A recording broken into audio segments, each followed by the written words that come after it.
I've been working with a little group, Healthy Soils Australia, and it's a not-for-profit group very much involved with the issue of how do we regenerate the health of our soils and landscape, because in a sense this is critical to our future water security, our food security, but more importantly the whole transition of regions and communities in a post-oil and of course climate change stressed world. Healthy Soils Australia works with a whole lot of other groups, you know, biological agriculture, biodynamics, permaculture, holistic management. So we sort of integrate a whole lot of different areas, and of course also with the organics industry basically saying, okay, how do we extend the whole organics or the whole biological farming movement? How do we support innovation?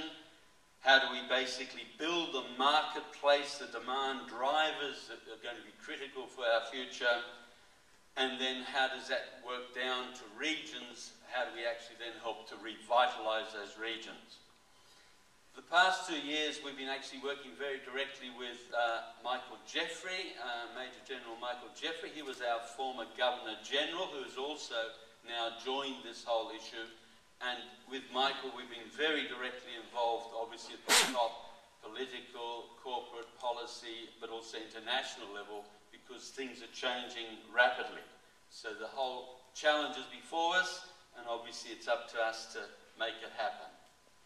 So why this whole focus on organics, or the whole focus on land, soil, regeneration? Obviously it's critical, and what's sort of happening is, of course, that we are facing in 2010 a fairly major shift. I mean, we're going to find oil is going to be running out, or at least becoming far less affordable and available.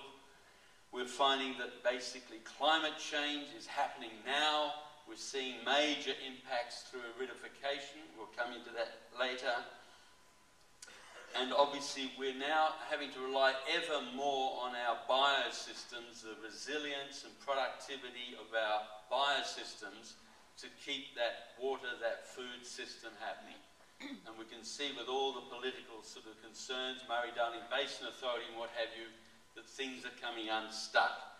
So really it's a case of what do we do to actually regenerate, protect and enhance that fundamental building block to the whole of our natural ecology, but also, of course, from that, our economic and social well-being.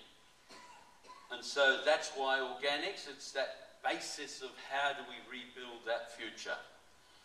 And of course, to do that, we've got to translate practical action at a local level. So how do we actually sustain local capabilities on the farm, in regions, in economies, but also how do we communicate this to the mainstream, because organics obviously for decades have been genuine, enthusiastic individuals, innovators working in isolation, and obviously how do we now bring that message and that capability into the mainstream? How do we sort of stop the knockers? There's plenty of those, but how do we actually put the argument, put the case, and actually say, look, this path has to sort of be a fundamental for our future.